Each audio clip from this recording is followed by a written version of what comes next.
नमस्कार दोस्तों, स्वागत है आप सभी का आपके अपने YouTube चैनल पे। तो चैनल पे नए हैं, सब्सक्राइब कर लीजिएगा बेल आइकन को प्रेस करके, ताकि वीडियो की नोटिफिकेशन आप तक पहुंचती रहे। तो चलिए इस वीडियो को शुरू करते हैं। और यहाँ पे जो टॉपिक हमारा रहने वाला वो निफ्टी सेंसेक्स के जो यहाँ पे आप कह सकते हो एक्सचेंजेस हैं जहाँ पे ये ऑपरेट करते हैं, NSE और BSE हो गए, इनके जो टाइमिंग है, ट्रेडिंग आवर्स है, इसमें चेंजेस होने की बात हो रही है। बहुत लोग जानते होंगे, बहुत लोग नहीं जानते होंगे, तो उनको बता दूँ। देखिए अभी करंट मार्केट टाइमिंग क्या है दोस्तों, 9:15 से 3:30 है। 3:30 पे आपका यहाँ पे क्लोजिंग हो जाता है। उसके बाद फिर आधे घंटे का यहाँ पे टाइम आपको मिलता है 4 बजे तक, जहाँ पे आप जो प्राइस पे क्लोज होता है, जैसे आप मान लीजिए कि कोई आपका SBI का प्राइस 500 पे क्लोज हो गया 3:30 बजे, तो आप सिर्फ 500 पे उसके बाद ये आधे घंटे में ऑर्डर लगा सकते हो, मतलब बाइंग या सेलिंग की ऑर्डर। इसके अलावा इसके ना ऊपर ना नीचे, तो वो हम कहते हैं आफ्टर मार्केट आवर्स, और यहाँ पे आधे घंटे का ही टाइम रहता है। तो कुल मिला के 3:30 बजे तक हमारा एक्टिव ट्रेडिंग होता है। ये देखिए कैश के लिए भी है, कैश मार्केट जो मेनली रिटेल इन्वेस्टर करते हैं, और FNO के लिए भी है, फ्यूचर एंड ऑप्शन के लिए भी है, जिससे बहुत लोग ट्राई करते हैं। लेकिन यहाँ पे नुकसान ही होता होगा लोगों को, क्योंकि ये बेसिकली हेजिंग के लिए, ऑप्शन की बात करते हैं तो हेजिंग के लिए है। और यहाँ पे तो देखिए इसको बढ़ाने की बात हो रही है। सेबी ने यहाँ पे जो सर्कुलर जारी किया है यहाँ पे, और NSE BSE जो ये आपके एक्सचेंजेस हो गए, इनसे बात हो रही है। ब्रोकर्स हो गए, जेरोधा हो गया, यहाँ पे ICICI डायरेक्ट हो गया, तो इन सभी ब्रोकर से यहाँ पे बात हो रही है। ऐसा सुनने में आ रहा है अभी कि सेबी जो है फाइनल यहाँ पे स्टेज में अपना जो आपका यहाँ पे टाइमिंग है इसको बढ़ाने वाला है। तो क्या टाइमिंग होने वाली है, 9:15 से लेके 5 बजे तक ये आपका यहाँ पे टाइमिंग होने वाला है। तो ये कैश मार्केट के लिए है। मतलब जो लोग ऑफिस में काम करते हैं, अगर वो यहाँ पे अगर देखा जाए 4 बजे के आसपास घर आ जाते हैं, तो उनको 1 घंटा यहाँ पे मिल जाएगा। तो क्या ये पॉजिटिव पॉइंट है, नेगेटिव पॉइंट है, ये तो अभी हम आगे डिस्कस करेंगे। लेकिन जो लोग FNO को ट्रेड करते हैं, फ्यूचर एंड ऑप्शंस, इसमें भी खासतौर पे फ्यूचर्स को, तो ये भी अभी 3:30 बजे ही बंद होते हैं। लेकिन इसका टाइमिंग बढ़ा के यहाँ पे रात के 12 बजे तक यहाँ पे करने का इरादा है। तो 12 बजे तक के पीछे क्या लॉजिक है, देखिए अभी हम 4-5 साल पहले जाते हैं, तो यहाँ पे देखिए SGX निफ्टी, आप सभी ने यहाँ पे नाम सुना होगा। SGX Nifty basically Nifty future ही है। जब यहाँ पे मार्केट क्लोज हो जाते हैं, अगर आप कहो निफ्टी 50 का, तो एक आपका इंडेक्स है जो कि 50 स्टॉक से बना है। इसी को लेके एक निफ्टी फ्यूचर भी है, निफ्टी फ्यूचर्स है, जिसे हम FNO में देखते हैं। तो निफ्टी फ्यूचर्स दोस्तों, इसका टाइमिंग भी 3:30 बजे क्लोज हो जाता है। लेकिन जब 3:30 बजे मार्केट क्लोज हो गया, दुनिया भर के मार्केट्स खुले हैं, US का मार्केट शाम को खुलता है, यूरोप का मार्केट चलता है शाम भर, तो यहाँ पे तब इंडियन मार्केट्स को कैसे ट्रैक किया जाए, तो उसके लिए फ्यूचर्स यहाँ पे काम आते हैं। और फ्यूचर्स इंडिया में तो 3:30 बजे ही क्लोज हो जाते हैं। तो SGX निफ्टी पे यहाँ पे खेल होता है। SGX निफ्टी जो कि सिंगापुर निफ्टी है, सिंगापुर का एक्सचेंज है, इस पर ये लिस्टेड है। मतलब ये इंडेक्स वहाँ पे कामकाज करता है। और जितने भी आपके बाहर के यहाँ पे इन्वेस्टर्स हैं, FII से DIs जो भी कह लो, आप वहाँ पे ट्रेड कर सकते हैं। तो SGX निफ्टी सब यहाँ पे वॉल्यूम खा रहा था निफ्टी का, तो NSE को लगा कि भाई ये तो हमारा ही इंडेक्स है, लेकिन कमीशन कौन ले रहा होगा, सिंगापुर एक्सचेंज ले रहा होगा। यहाँ पे बेसिकली कुछ फ़ी पे करता होगा NSE को, लेकिन मेजर वॉल्यूम यहाँ पे आने लगा।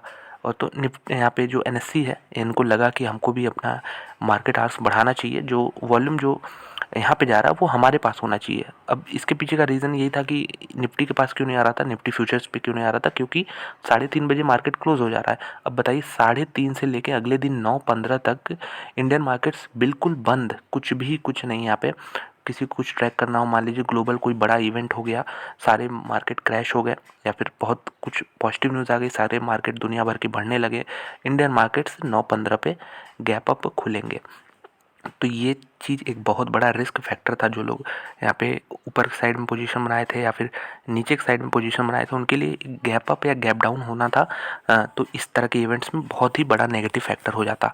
इसलिए इसको मैनेज करने के लिए, आवर्स कम करने के लिए, यहाँ पे NSE जो है यहाँ पे मान सकता है कि हाँ 12 बजे तक आप यहाँ पे जो फ्यूचर्स है इसको चला सकते हो। और फ्यूचर्स में सिर्फ इंडेक्स की बात कर रहा हूँ। अभी ऐसा सुनने में आ रहा है कि इंडेक्स में ही ट्रेड होगा, यानी निफ्टी हो गया, यहाँ पे बैंक निफ्टी हो गया, इस तरह के जो फ्यूचर्स हैं ये रात के 12 बजे तक आप यहाँ पे ट्रेड कर पाओगे। बाकी अगर बात करें स्टॉक्स की, जैसे SBI का फ्यूचर हो गया, ICICI का फ्यूचर हो गया, तो इसमें ऐसा कोई एक्टिव ट्रेडिंग जो है बढ़ाने का टाइम नहीं सुझाव दिया गया है। इनका जो टाइम है वो पहले ही होगा, 5 बजे तक हो सकता है या फिर 3:30 बजे तक उस पर और भी नोटिस आना है, लेकिन जो इंडेक्स है उसका टाइम 12 बजे हो गया। तो इससे 12 बजे करने से हुआ क्या, अब देखो तो पहले 3:30 बजे इंडियन मार्केट्स बंद हो जाता था, निफ्टी फ्यूचर 3:30 बजे बंद हो जाता था, अगले दिन 9:15 पे खुलता था। तो गैप डाउन का जो पॉसिबिलिटी था इसको इन्होंने काफ़ी कम कर दिया। अब मान लीजिए 12 बजे रात को बंद हो रहा है, सुबह 9:15 बजे खुल रहा है, तो अब ये जो टाइमिंग है यहाँ पे मात्र 9 घंटे बीच में बचे। और इधर आप देख सकते हो कि इधर तो बहुत बड़ा ड्यूरेशन है। तो यहाँ पे उम्मीद करेंगे कि 9 घंटे यहाँ पे ऐसा कुछ बड़ा इवेंट ना हो, लेकिन यहाँ पे जो गैप था उसको कम करने की कोशिश की गई है, जिससे जो वॉलेटिलिटी है वो भी थोड़ी मैनेज हो पाए इंडियन मार्केट्स में। और सबसे बड़ी चीज़ जो SGX निफ्टी, यहाँ पे निफ्टी का वॉल्यूम खा रहा था, सब सारे इन्वेस्टर्स वहीं पे इन्वेस्ट कर रहे थे, यहाँ पे ट्रेड कर रहे थे जो भी है। तो वो अब जो है निफ्टी फिर से चाह रहा है कि हमारे पास ही यहाँ पे फिर से क्या चाह रहा है, इनके पास कभी ऑप्शन था ही नहीं क्योंकि इनका ड्यूरेशन ही कम था।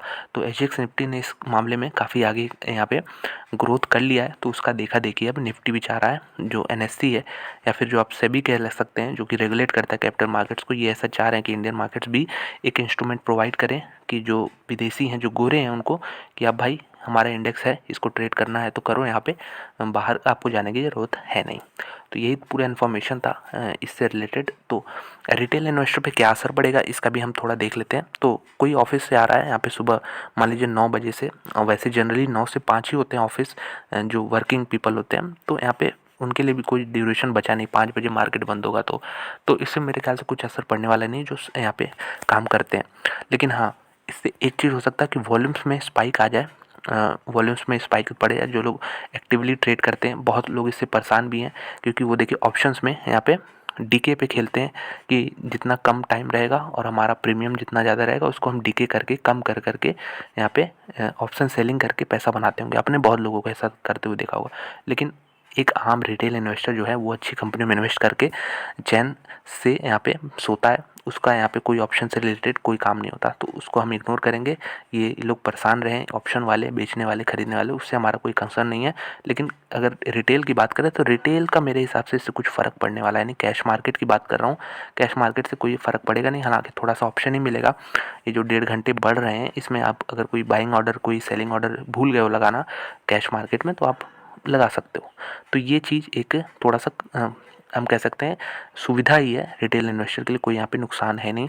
अनलेस अगर आप ट्रेडिंग करते हो कैश मार्केट में भी, मतलब हर दिन खरीदते हो हर दिन बेचते हो, तो आप एक चीज़ ध्यान देना, ओवर ट्रेडिंग हो सकती है। ओवर ट्रेडिंग मतलब हमारा मान लीजिए पहले 100 रुपये नुकसान हुआ, फिर 50 रुपये नुकसान हुआ, तो इस तरह जो नुकसान पे नुकसान होते हैं इसको कम करने के लिए लोग ओवर ट्रेडिंग करने लगते हैं कि नहीं इस बार तो मैं इसे वापस कर लूँगा।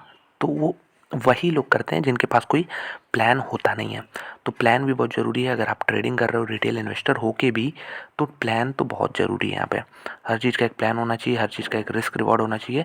ये चीज़ आप समझोगे तो ही आप पैसा बना पाओगे। वैसे और भी कोई मुझे इसमें कंसर्न दिखता है नहीं। तो बताइएगा कमेंट बॉक्स में कि आपकी क्या सजेशन है इस पे, कि जो 9 से 9:15 से लेके 5 बजे होने वाला है, अभी हुआ नहीं है, देख लीजिएगा, अभी बातचीत चल रही है।